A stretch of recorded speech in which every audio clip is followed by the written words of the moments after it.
My name is Mia, and so this is an experiment on where water goes when a riverbank is flooded. So I've got some dirt and some rocks in here. So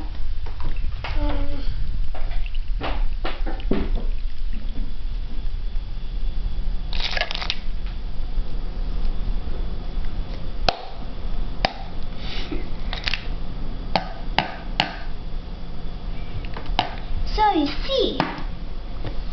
Do you see how the bank is being flooded? I'm wondering where that goes. So, when this experiment is done, I will know where the water goes.